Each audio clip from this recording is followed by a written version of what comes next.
உலகத்தினுடைய விஸ்வகுருவா இருக்கிற நம்மளுடைய பாரத பிரதமர் திரு நரேந்திர மோடி அவர்கள்.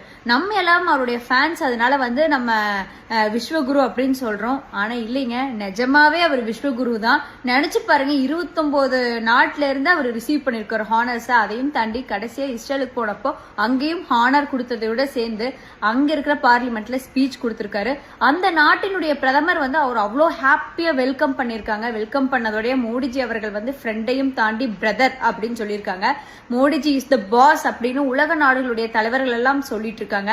அந்த மாதிரி பாரத தாயினுடைய ஒரு தவ புதல்வனா நம்ம எல்லாரும் செஞ்ச ஒரு புண்ணியத்தோட பலனாதான் பாரத பிரதமர் நம்மளுக்கு கிடைச்சிருக்கிறாரு அப்படின்னு நினைக்கிறேன். அவர் மேல ஏகப்பட்ட நெரேட்டிவ்ஸ் வைக்கலாங்க, நெகட்டிவா அவர் அப்படி இவர் இப்படின்னு சொல்லி. ஆனால் நிஜமாவே இந்திய மக்கள் எல்லாத்தோடைய மனசுலயும் எல்லாருமே நல்லா இருக்கணும். கடைக்கோடியில் இருக்கிற கன்னியாகுமரியில் இருக்கிறவங்களா இருந்தாலும் சரி, காஷ்மீர்ல இருக்கிறவங்களா இருந்தாலும் சரி, எல்லா இந்தியன்ஸும் ஹாப்பியா சேஃபா வாழணும் அப்படிங்கறதுக்காக ஏகப்பட்ட எஃபர்ட் போட்டு தன்னோட வாழ்நாளையே தியாகம் பண்ணியிருக்காரு. அப்படிப்பட்ட மாமனிதர் மீனாட்சி அம்மன் ஆழ்ந்துட்டு இருக்க மதுரைக்கு, நம்மள நாட்டை ஆழ்ந்துட்டு இருக்கிற நம்மளுடைய பாரத பிரதமர் அவர்கள் வராங்க.